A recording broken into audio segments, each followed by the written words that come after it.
Hello everyone, it's Huff on the ShadowsReign A1A YouTube channel. If you're wondering where my face cam is, I am unfortunately very ill. I'm sat in my pajamas and I'm using whatever voice I've got left to get this one out for you. So yeah, before we begin, I agree that skill-based matchmaking should not be in the game. So outside of actual like noob lobbies, because I do think that actual newcomers to the game do need a little bit of protection. But aside from that, I do actually agree with the consensus that it shouldn't actually be in the game.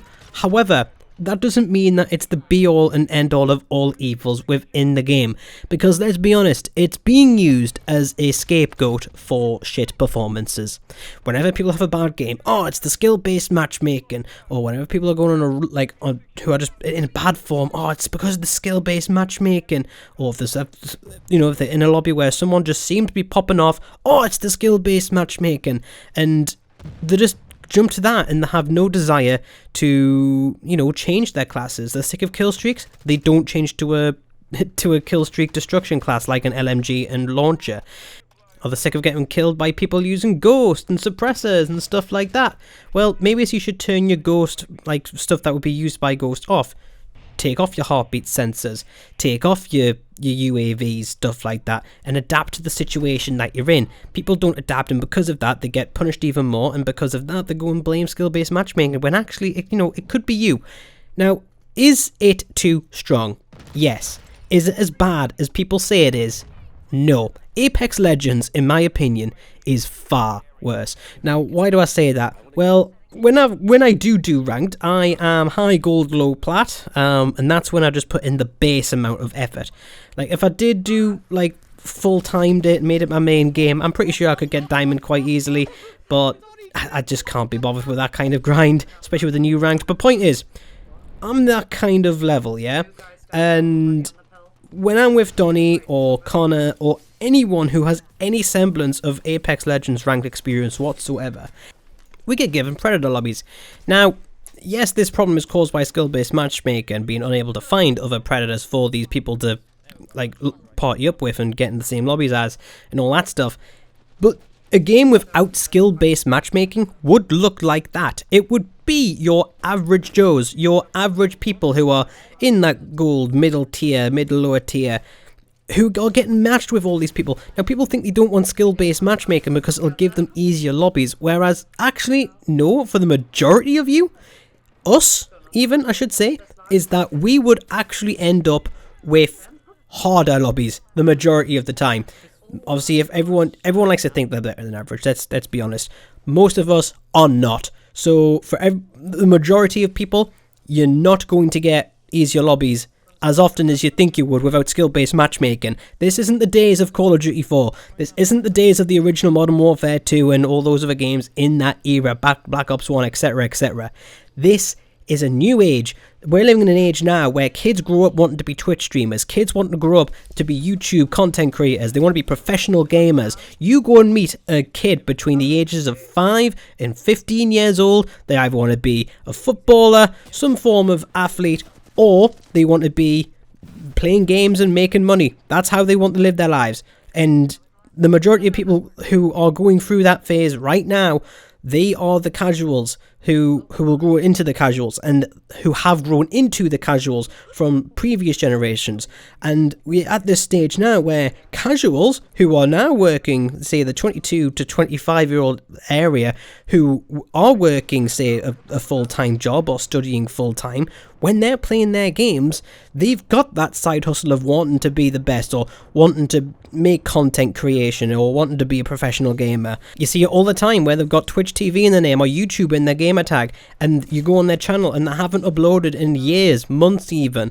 Like, people want to aspire to be the best or passively record this gameplay and all that footage, and the thing is, these people are not a minority anymore. These people are becoming the majority. Slight majority, albeit, but they're becoming the majority. And that's something that you need to bear in mind when you're screaming for the removal of skill-based matchmaking. It's not going to make your lobbies easier. For the majority of us, it's going to make them a lot, and I mean a lot harder, because you will be getting matched with pros a lot more often than you already do. And yes, I'm aware that this has been caused, this is examples from Apex Legends, which this issue is being caused by skill-based matchmaking.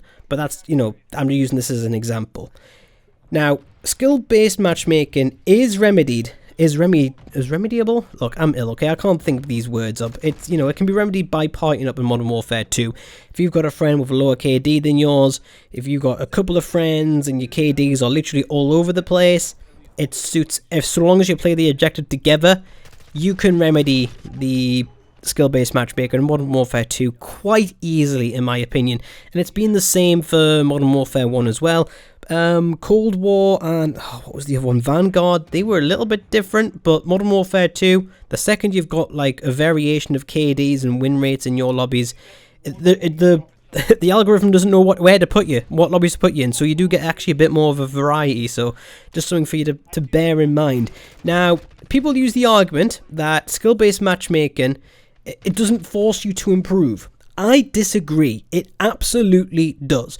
So, yes, if you use the example I gave you before, where actually a majority of us would get harder lobbies, which you don't really talk about, then, yeah, you're gonna be forced to improve. But having people in your own, like, skill set doesn't force you to improve. I disagree. It absolutely does. And it does because, like, you're then having to edge people. It's like, think of like a mini league. Like, if you're playing games, Modern Warfare multiplayer is a good example, right? You should be aiming to be top 2 of your team. If you're not top 2 of your team, then you are in the right lobby. I'm sorry, you're in the right lobby if you're not top 2 in your team more often than not. And if you are at the top of your team more often, then congratulations. You're actually getting better lobbies than what you should be for your skill-based matchmaking. And this is the way I see it personally. Like, if you're not at that bottom, sorry, you're not at the top, then you're in a position where you can be better. Because if you're getting those lobbies, you can be better. Being the top of the leaderboard in your team should be what you're aiming for. Now, that is done by a mixture of kills and playing the objective. We all know this. I mean, a lot of people don't play the objective, but that's by the by. Now, if you're top of the leaderboard, but you find yourself in the losing team more often than not, guess what? That's going to force you to be better again, because you're going to have to get your teammates involved. You're going to have to start using that mic. And now, I know everybody has one. So, that's just something that we need to think about. Like, yeah, you keep getting these hard lobbies, but if you're not being the best in these lobbies, then you absolutely have a reason to be improving. And you're not going to get easier. Well, you will get easier lobbies if you're not like matching up and you keep on losing in these lobbies. And obviously, skill-based matchmaking will then get you to a point where you can start getting a bit of confidence and a bit of momentum on the go from doing all this. So yeah, I debunk this argument that skill-based matchmaking doesn't force you to improve. It absolutely does. The problem is your mindset. And, you know, like I say, if you're 3rd, 4th, 5th in your team, then you should be aiming for top 2 at least. So, you know, that's your target. Just saying. Now, if you're still playing, it's doing its job adequately. Skill-based matchmaking. Not amazingly, granted, but adequately. So, that's just something that, if you're still playing the game, it's won. It can't hit it that bad. So, yeah, that's kind of my argument on the matter. Don't get us wrong. I would prefer there to be no skill-based matchmaking, again, outside of nude lobbies. But I don't actually think skill-based matchmaking's that bad either. It's, yeah, like, people are playing it up, people are using it as a scapegoat, and I've got no time for people using it as an excuse. So yeah, don't be sheep, think for yourselves, and I will see you in the next one. Hopefully I feel a bit better, a bit perkier, but I am going to go and rot in a bath of my own filth. Ciao, guys! Where the fuck's the off button?